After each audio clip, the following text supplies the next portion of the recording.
I've never run a marathon, but I have, in quotes, competed in several long-distance runs in days gone by. Not too many in recent years. But when you've run a long ways for an hour or two, few things look sweeter than the finish line, the banner hanging over the road. The finish line, oh, we're so close. We're almost there. And instead of slowing down, you pick up the pace. I'm going to finish strong like I've been running like this all the way. We know it's a little deceitful, but we all do it. It's accepted. It's okay. Finish strong. Finish the race. Lots of jobs are like that. Takes a while to figure out what you're going to do, get your plan, get everything together, your equipment, your materials, your tools, your helpers. Finally get moving. You're trying to stick to it until the end is in sight. Sometimes you do all you can to get it done and get out of there. Finish it up strong and well. Well, it's much like that as we come to the end of Nehemiah 5 and into chapter 6. The actual building of the wall, the stone part, is done apparently. The hard labor of getting the stone wall reconstructed, and even the gates are constructed. The doors are not hung. So there's some loose ends, if we call it, to finish up. But the wall itself has been completed. The openings, the gaps, the King James word is the breaches, have been filled in. But again, some finishing touches that need to be done to complete the task. Now, there have been a lot of doors because there's a lot of gates, if you remember your map. And they were heavy, and it would have taken a little time, but they can see the end. Well, unfortunately, got to have a little drama, right? Can't finish smoothly and easily. It just doesn't seem to work that way, and especially when we have opposition. And so we're going to start in chapter 6 and move backwards today and move quickly. But first we see that the word gets out that the wall is all but done, and the enemies are closely watching.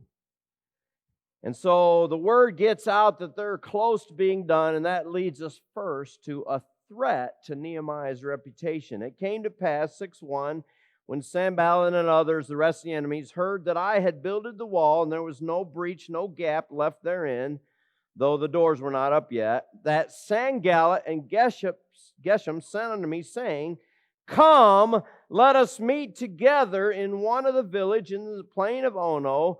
But they thought to do me mischief or harm.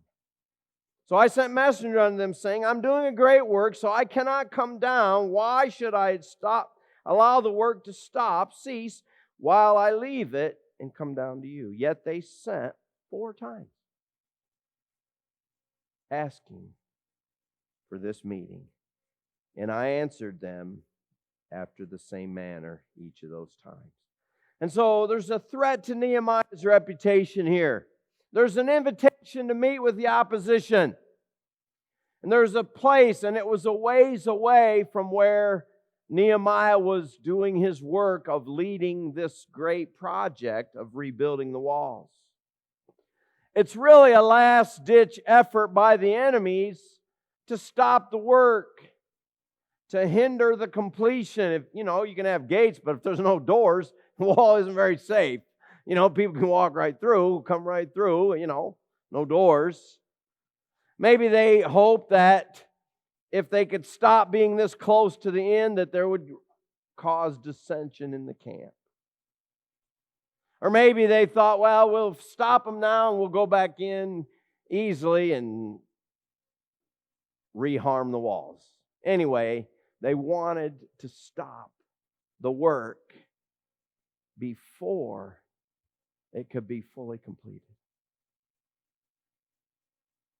Nehemiah could smell the threat. that they wanted to harm, maybe even kill him, to bring confusion and uncertainty, and maybe even revenge. They'd forget about the wall and go after the enemies. Not sure exactly what their thinking was as far as all of that, but they wanted to see this work disrupted, not completed. And so they step in. It's a reminder that the Lord's work is under the threat of opposition. As you think about building a wall, you think about building, and when we first came here, one of our first focuses is trying to get into this building, right where we're sitting right here. And maybe I shouldn't bring this up, but we were really close to getting in the building, but we intentionally left the kitchen more or less undone. Well, excuse me, ladies, but there were some ladies that weren't real happy about that. You have to understand, they'd never had a kitchen, ever, in this church. They wanted that kitchen. And that wasn't that we didn't want the kitchen, but we had to get in the building first. It wasn't a big deal, but we did have to address that. And we worked through it, and I don't believe it took us too long. Once we got in to get the kitchen up and functioning, and believe me, the men were happy the kitchen was there too, let alone the ladies. But Satan can use anything to hinder God's work. The opposition, and not that there was opposition in that illustration, but anything can come up to cause problems. But you see, Nehemiah's reputation is at stake a little bit because, this meeting, we're going to talk it out so we can have peace. That's the assumption. Nehemiah doesn't want to have peace. He's a troublemaker. He just wants to do things his way. He's not trying to get along with anybody. He's just going to do whatever he wants to do. That's how it could come out. Because he's not going to this peace talk. He's refusing to come to good terms with the community. That's how that could have come across. And so there is a possibility of Nehemiah's reputation being harmed. And if any time the world can get you as a professing Christian to do something that you know and they know that you shouldn't do, they kind of revel in that. There's another one of those hypocrites. That's what their favorite word. Just a bunch of hypocrites in that church. None of us are perfect, but that's why it's so important that we consistently, one of the many reasons, the most important is to please our Father, but one of the reasons is important that we walk consistently. And by the way, when we talk about walking in the light, that's an open, a transparent walk. And even to an unsaved friend, you can say, you know what, you're right, I messed up. I'm not perfect. And I wish you'd forgive me. I was hypocritical at that point, and I'm ashamed of it. And I've asked God to forgive me. I'm asking you to forgive me. And I'm going to move forward, and you can say what you want to say. But God is working in my life. And He loves me, and He forgives me. Anyway, a threat to Nehemiah's reputation.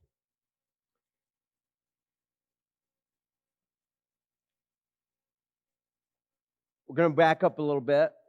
The end of chapter 5 we didn't get to last time, which we weren't intending to. But secondly, a talk regarding Nehemiah's reputation. We can move quickly for our final 2 points. We want to try to watch our time here extra today.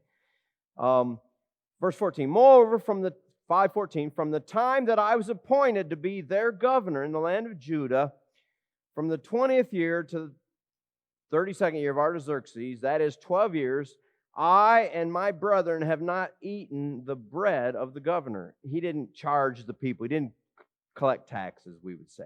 15, But the former governors that had been before me were chargeable unto the people, and have taken of them bread and wine and silver, and the servants ruled over the people, took advantage, we might say. And so I did not do it, notice, because of the fear of the Lord. So we'll summarize this real quickly. Nehemiah did not collect taxes. We already saw that some of the people were in debt because of the taxes they paid to the Roman Empire. They did pay taxes to the Roman Empire, but Nehemiah did not collect a local tax, we might say today, and live high on the hog as a perk for being the appointed governor under the world ruler Artaxerxes. And so he reminds the people of that he didn't take advantage of his position. And if you remember, apparently the crops aren't real abundant. It's a time of, I don't want to say famine necessarily, but it's not a bumper crop time through there. And there are many challenges that we've seen recently to the people. They couldn't afford, if you will. It would have just made matters worse had they been taxed. Nehemiah did not take advantage of his situation. It's a good reminder for us as God's people, as leaders, whatever the situation may be.